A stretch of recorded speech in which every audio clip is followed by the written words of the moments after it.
there's like a bunch of insights you can uncover. You can uncover unmet needs. You can uncover decision-making dynamics. You can uncover hidden fears. You can uncover internal politics, because if you are B2B, that's like sometimes such an important aspect that will influence the way things turn out. But where I think insights are most impactful is from understanding the identity of the audience that you serve in the story that they live in. And this is where oftentimes we tend to make a mistake. We try to sell the story of our own business, when in fact we should understand how we can fit ourselves in the story of the existing story of those that we are serving, of our clients. If you're finding that your messages don't resonate, sales are moving slower than they should, then the problem might not be the product or the service, but the way that you're framing your message and your story, and that they're disconnected from your target audience. And this is where market research comes in. It enables you to uncover what actually triggers people to buy, discover unmet needs, learn about decision-making dynamics, and uncover hidden fears. Keep listening to this episode to learn how to run research the right way, how to transform data into insights and then into decisions that matter, and of course, mistakes to avoid in the process. I'm happy to introduce Aurelia, my guest today. She is partner at Innate Motion. Aurelia is a business humanizer, and for over 10 years, she has worked with global brands to turn human insights into meaningful business growth. She's fascinated by how people think, choose, and change, and how businesses can grow not by pushing harder, but by understanding better. I hope you tune in and listen to the episode. If you find it interesting, please consider subscribing to the show and sharing with a friend or colleague. I'm Elena, your host, and I'll catch you on the next episode. Hey, Aurelia, good morning. Welcome to the Value Driven Marketing Podcast. How are you? I'm very good, thank you. And I'm also very excited to be here. So I very much look forward to our conversation. I very much look forward to our conversation as well, because it's about market research. And I think marketing should start from insights, which you should get from your clients and from the market. I know a lot of marketers and a lot of business owners are aware of this. However, in many cases, market research is not prioritized because work gets in a way, budgets are always tight. So I'm hoping that they will explore the different insights that B2B companies can uncover through research, and how they can secure budgets, and maybe how they can start with a smaller budget if that's possible. But before we jump in, I do want to know more about Innate Motion. What do you guys do? Who do you help, and how? Innate Motion is a strategy consultancy that is focused on human-centered growth. And I want to pause for just a second on human-centered, because I think this is the perspective that I'm going to bring in today. And it's what sets us apart in the world of consultancies. So you'll have consultancies that work with analyzing lots of data and facts. You'll have consultancies that leverage AI, so on and so forth. We'll come in with a very in-depth understanding of humans and societies and cultures. We do that because we really started with this fundamental belief that actually a business is a sum of relationships that work in harmony really well on the inside, and therefore operate with success towards the outside. So in order for a business to be successful, you really want to understand people, not only the ones you serve as a company, but also the ones that serve you on the inside.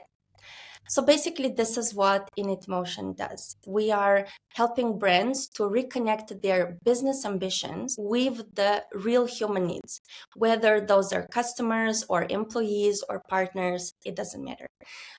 So we'll work on things like positioning, portfolio, innovation, and culture, always with this deep human insight at the core of everything. We're a global team. It's half psychologists, sociologists, half business experts that really bring their expertises together to make this magic happen. I'm here today as a business humanizer, and I'll bring a bit of this business humanizing perspective towards the world of research. I love the humanizing aspect of the things and your positioning, because a a lot of emotion backs our day-to-day decisions. Thank you for the intro. So let's dive straight in. Why is market research so critical today, especially when there's so much information also online through different communities? Also, many companies do feel like they know their clients really well because they speak to them day to day. Why is market research so important? I want to start with what's market research, because you can also see it from very different perspectives. And for me, market research is empathy at work. It means step in the shoes of the audience that you're serving and understand their deep needs, aspirations, intentions. And oftentimes when you do sales calls or you interact with customers on product or service related issues, that's not really stepping into the shoes of the audience. That is more focused on the product and trying to understand how you connect with the customer on a product level or how you want to sell this product. But being successful with your audience goes far beyond the product. It's really about understanding their life and their aspirations beyond whatever you are producing or servicing. And so B2B or B2C, it actually doesn't matter. Research is critical always and everywhere because in the end of the day, it's human decisions. So even if you're serving businesses, which our consultancy also does, we are servicing the humans behind the business. And so what you'll want to know is not what they buy. You'll want to know what makes them choose a certain thing, what makes them click, what makes them hesitate, what makes them switch. This is where I'm saying that empathy is such an important aspect because it helps you also to find a different frame of reference, to understand the emotional and the strategic drivers behind that specific decision. And there's also a question of similarity because it's right, human to human decision. The more you are similar within the company with the customer or the identity of the customer that you serve, the more likely you are to understand and to have, let's say, an instinctive or natural ease in positioning a product right or innovating in the right way. But oftentimes that's not the case. Oftentimes the people that are working in your business are actually very different from the customers that you're serving. In that case, what you really need to do is to allow your team to immerse and truly feel and understand the personalities and the character of the businesses that they are serving in order to be able to adopt the frame of reference of those people and also be able to then adjust their product or their communication or their service in a way that it matches the one of the people that you serve. And also, I feel that as marketers and as business people, we should realize we're not our customers and what they experience is different from what we experience, right? Because we spend time with our product or service 8 hours a day or even more. You've alluded to insights. What are the kind of insights that we can uncover through research? There's like a bunch of insights you can uncover. You can uncover unmet needs. You can uncover decision-making dynamics. You can uncover hidden fears. You can uncover internal politics, because if you are B2B, that's like sometimes such an important aspect that will influence the way things turn out. But where I think insights are most impactful is from understanding the identity of the audience that you serve, understanding the story that they live in. And this is where oftentimes we tend to make a mistake. We try to sell the story of our own business when in fact we should understand how we can fit ourselves in the story of the existing story of those that we are serving, of our clients.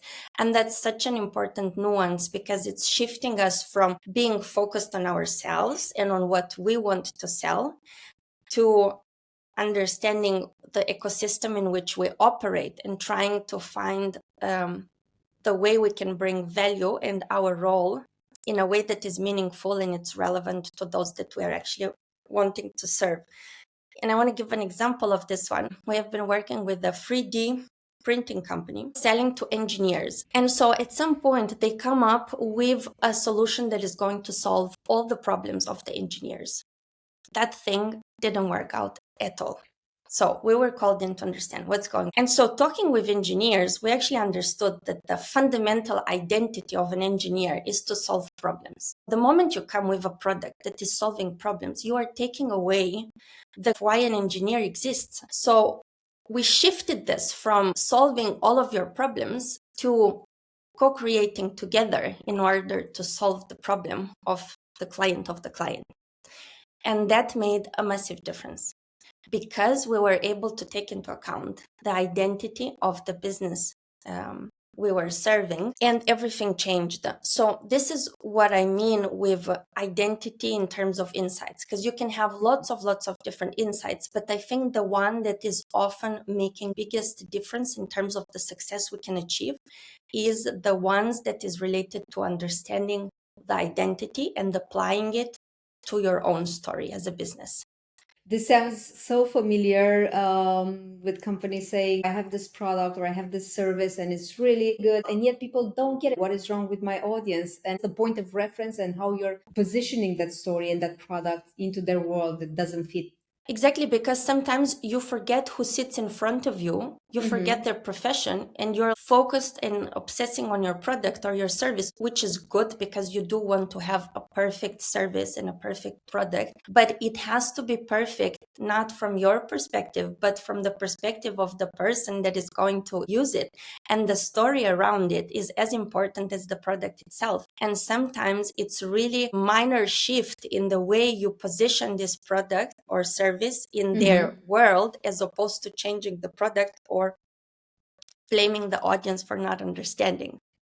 Yeah, absolutely agree. And that leads me to the next question, which is, in which moment should companies conduct market research? I'm going to try and summarize this into three big buckets. So there is a first bucket that is relevance. Imagine markets shift, a crisis happens, a generation changes, you move from serving millennials to Gen Z. Any shift that happens in society or in culture will trigger a question about the relevance of what you deliver. And that's where you ask yourself as a business, to what extent am I still relevant in this new context for this new generation, and how can I adjust my story or my product and my service in order to fit the new needs. So this is what I call relevance. It's a question also of opportunity and understanding at what momentum in time do you seize a certain opportunity because there has been a shift in the context in which you operate. Another one is expansion. You want to expand your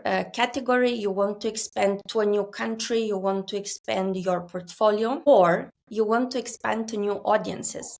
So what's important to note that innovation is not necessarily innovating the product. It can also be innovating the audience to which you deliver. And if you want to deliver to a new audience, it means you need to understand, to create a whole new understanding about who's that audience and how do I need to position and to relate to them in a way that my product is relevant. So that would be the expansion one. And then I think the last one would partnerships, but here actually I mean any kind of cooperations between companies. It could also be mergers and acquisitions. If there has been a merger and acquisition, you have a whole new team in place. You've brought together two different groups that most probably will have two completely different identities. And what you want to do is to create a new sense of we, a new sense that will allow this group to relate to each other and to create those successful relationships that allow them to also produce the successful output towards the audience that you serve. Sometimes we focus research so much on the outside world, but we forget to apply it on the inside, when in fact, if you have a large business with hundreds of people, the same rules apply. You are operating with human needs, you're operating with human tensions, and as leadership is so important to understand what are those aspirations, what are those tensions, and how can you leverage these in order to create a force that will, push your company forward. So yeah, partnerships, relevance, and expansion. Do you also advise that businesses run market research every year when they start, or before, when they start planning their year, doing their business plan, their marketing plan? So it depends a lot on the objectives you have and also on the researches that you have already completed, because in a way research is not an end goal. Research is a means towards Okay. achieving an objective, right? So if you have already a strategy in place that was built based on fundamental work done in market research, then you kind of have your plan, and you'll notice whether there are smaller gaps that need validation. So you'll want to do a small market research on activation. Market research is basically this ability to always be in tune with what the clients that you serve need and want to hear from you, and is something that you're going to activate this button whenever you feel there is a loss of pulse. So what I'm hearing is that when things get stuck, when maybe messages don't resonate, campaigns don't perform well, you don't really know why. Maybe there are things there that you need to clarify with which Yeah. is who you want to reach. Yeah, that's indeed so. And that's also because you may think that market research is costly. You are better off doing this, hypothesis by yourself. But actually, a failed product or a failed positioning or a failed communication campaign will cost you much more than the research upfront. So this is a risk Yeah. that it's not worth taking. I absolutely agree because you end up testing and hypothesizing and making assumptions endlessly. But if you're not starting from a real insight, then I guess the possibilities are endless and you wouldn't know Yeah. what to test. What are the different types of research that companies can use in order to uncover the insights that we just discussed about needs, problems, different hesitations that your target audience might have? So, which are the ways to uncover those? This is very, very dependent on the business objective that a company will have. And it's also what I was saying in the beginning, right? The market research is really not an end goal, is a means. And it very much depends on whether you're doing a positioning, whether you're doing a portfolio activation. Qualitative and quantitative are both important in their own way. But I do want to speak a little bit about the difference between volume and value, because quantitative data is data. You'll have a lot, and actually, you'll tend to want to know as much as possible. And there's often like, what's enough? You still need to read that data and those facts in order to Okay. extract what is valuable for you. And that's where the qualitative insights will come into the game. When you'll read the qualitative insight, it will be such an evident truth. And in a way, it will be so simple that you'll go like, how did I not see it before? Or like, it's so evident. You'll be able to relate with it so well. It's not just information. Data will give you a lot of information. If you want to validate something, it's perfect. You'll go for data. But if you want to understand how to position, or if you want to understand the direction of a certain strategic decision, you'll need an insight. And that insight will be this very simple truth, that once you've read it, you are not able to see things the same way. You will not be able to see your product the same way, or your category the same way, or your people the same way. It will basically change your perspectives, and it will also guide you. It will be clear on what are the next decisions that the business has to make in order to tweak things into that direction. And maybe I can give here also an example which you'll be able to relate to, because it's a Romanian brand, is Dacia. Okay. So Yeah. we've been working with Dacia about 5-6 years ago.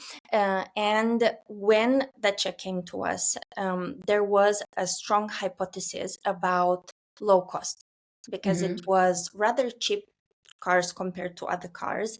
And so after conducting market research, we actually saw that those people are extremely connected to nature.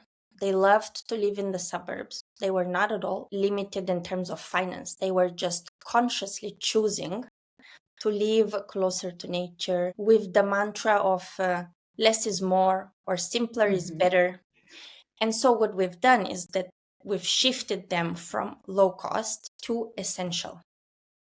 And this word essential changed the way they were producing and they were communicating and they were innovating. Because once you know that your car is not low cost, your car is essential, you also know you don't need any superfluous buttons. You don't need any like electric things that won't work. Those people don't need it.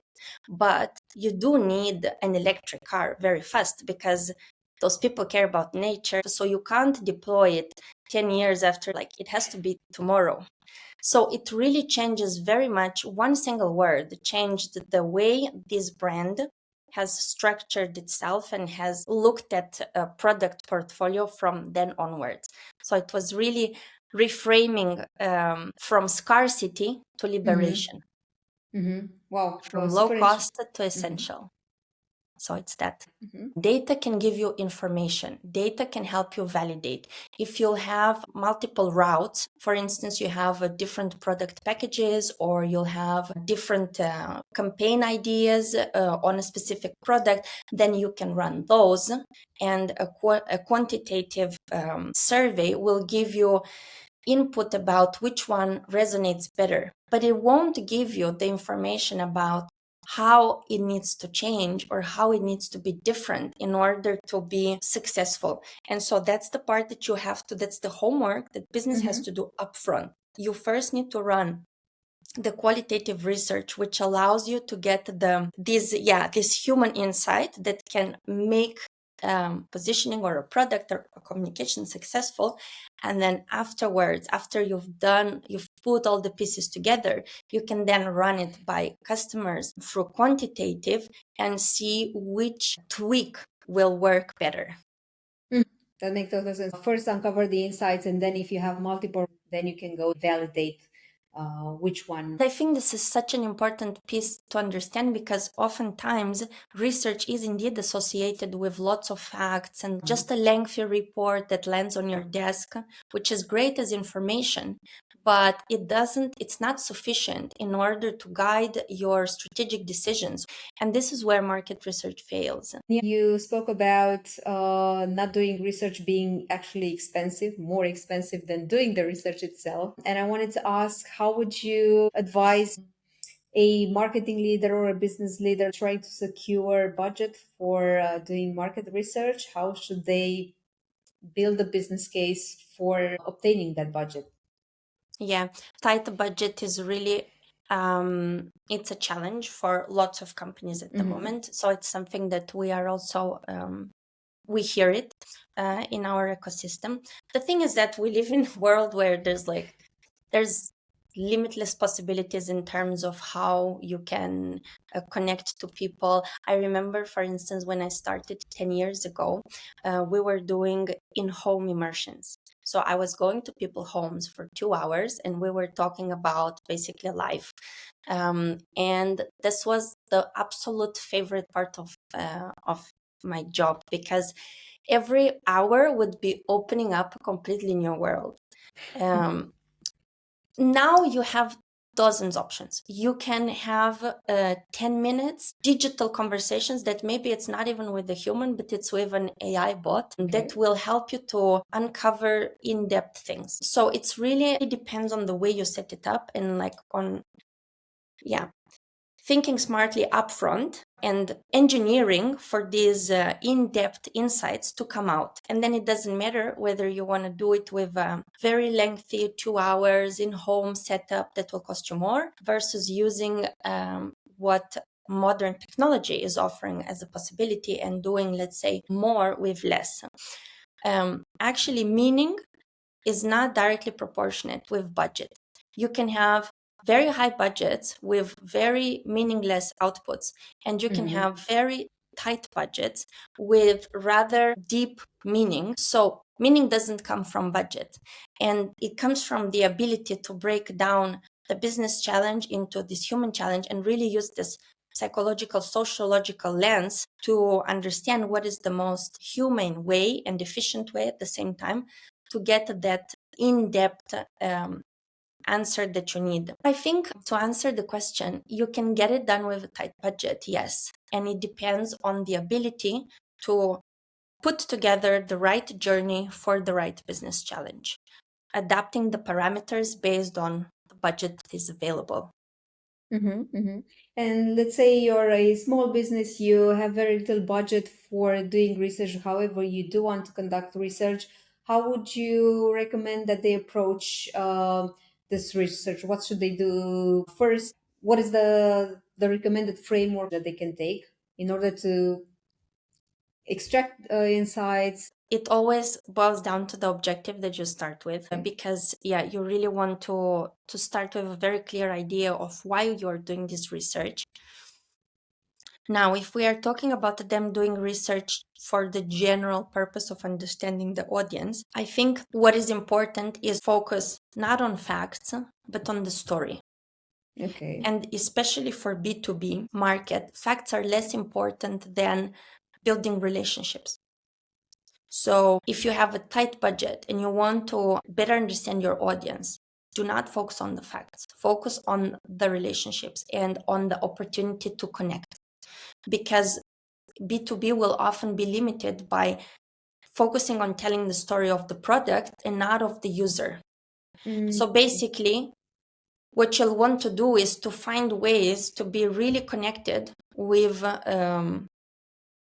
fans, or let's say loyal users of your service or your product, and be connected to them in a way that goes beyond the transactional relationship, beyond the product. You'll want to know about their job. You'll want to know about what are the actual things they struggle in their own work. What are the things why do they do that work in the first place? What do they want to achieve? Like, what's their ambition? And it may seem that it's unrelated to us, and it may seem that we actually serve very different kinds of businesses, and why would I want to understand the stories of all these people? But you do, because you want to find a red thread between all those people. And even if they work in different businesses and they have different ambitions or tensions, there will be at least one thing that is common, and it goes as a puzzle. You'll be able to find a way to link then your product and your service, or what you deliver, with that thing that there is in common.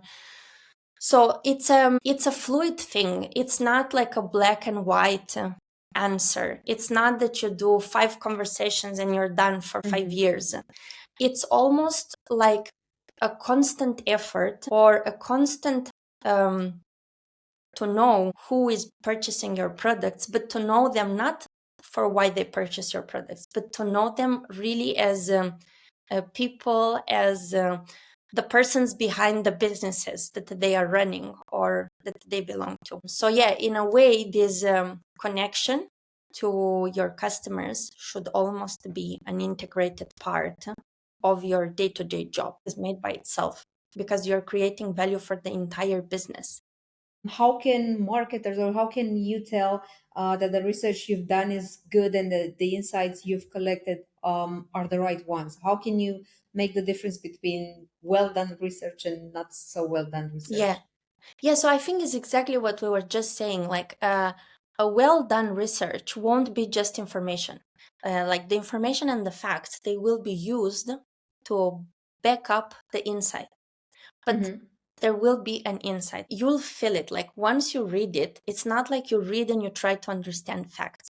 You read and you'll feel this truth that is valid for your business, that you can relate to, and that really, like, once you read it, it just completely shifts the way you've been seeing things, in a way that it's like, wow, how did I not see that before? But at the same time, it's not like complicating and like completely like detached from your reality.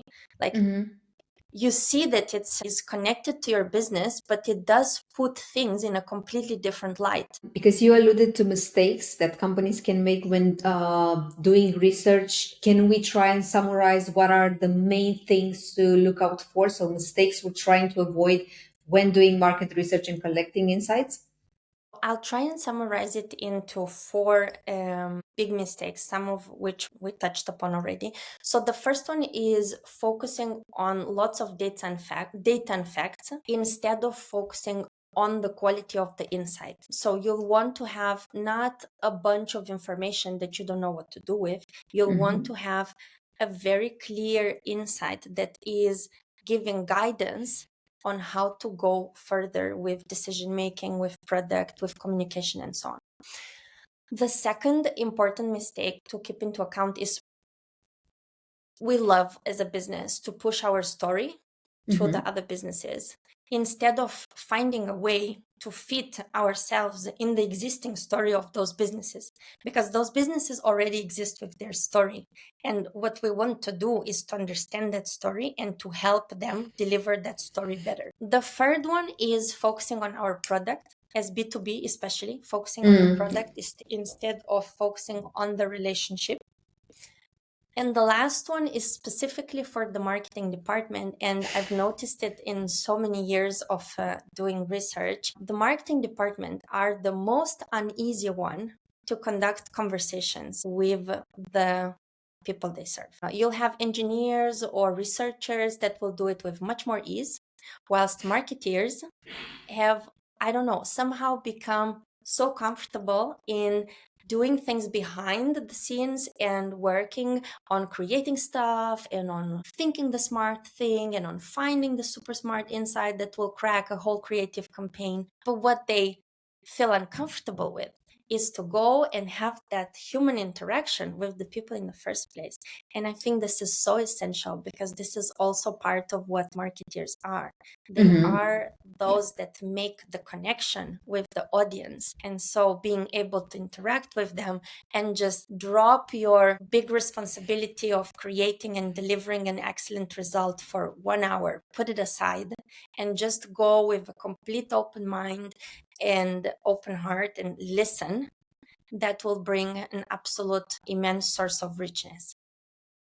The fourth mistake, to be fair, it's quite surprising. And yeah, definitely good reminder as a marketing person, as a marketeer, stay connected to your audience, and you're supposed to be their voice within your company. Maybe you hear it a lot these days, but I do want to ask how AI is changing market research, and if AI is making market research more accessible in any way. What do you think? Yeah, definitely. I think AI is the new reality, is the new player in the game, and it's made so many things more accessible for companies and for clients. And so for me, I see AI bringing a great value in having more access to information at the It also does a great job at the final piece, which is extracting the output or create output. But there's a middle piece, which is about interpretation, human interpretation.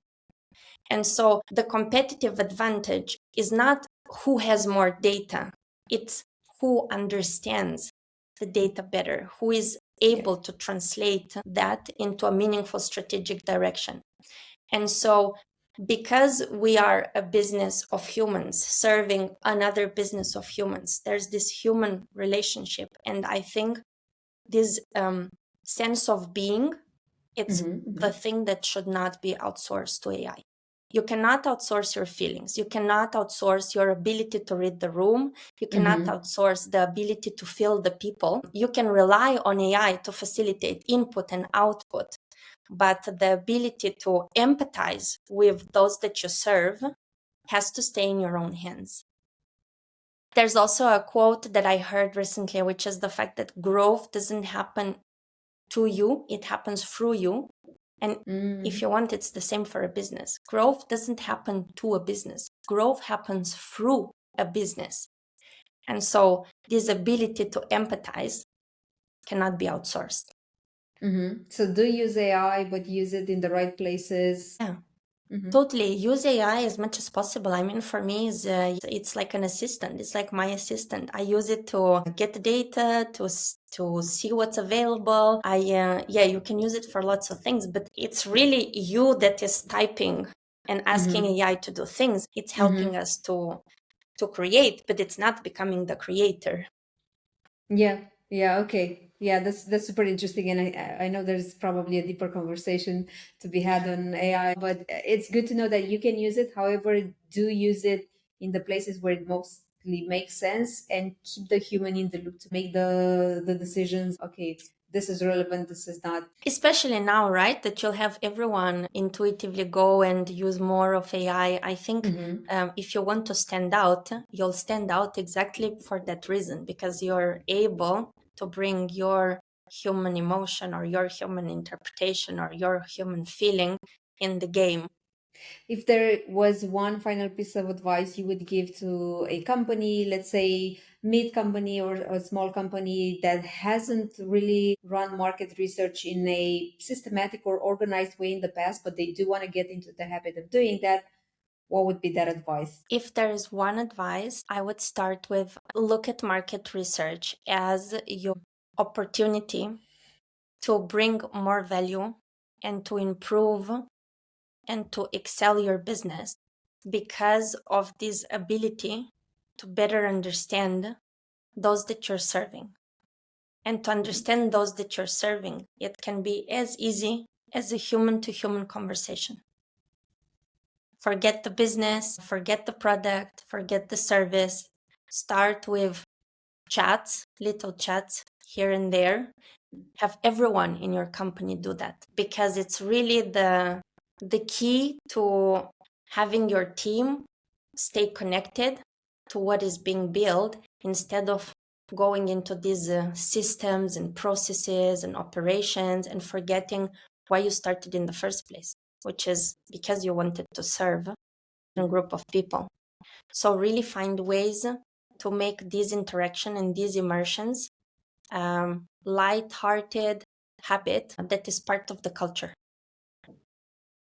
And I really want to even say it's not even focusing on the word research, because I feel how the word research can feel difficult or can feel like, oh my God, what to do now? Thing to do, like a big activity. Yeah, just see it to start with as these immersive opportunities to have a conversation or to interact on a human base with those that you are selling your products and your services to.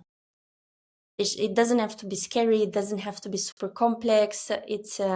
It's humane. It's what we are born to do in a way, and it's also what we forget to do at work sometimes, because we get dragged into, again, operations and systems and productivity and so on, which is great, but don't lose that human ability that is so essential. And it's also what will make the difference between a mediocre business and a super successful business.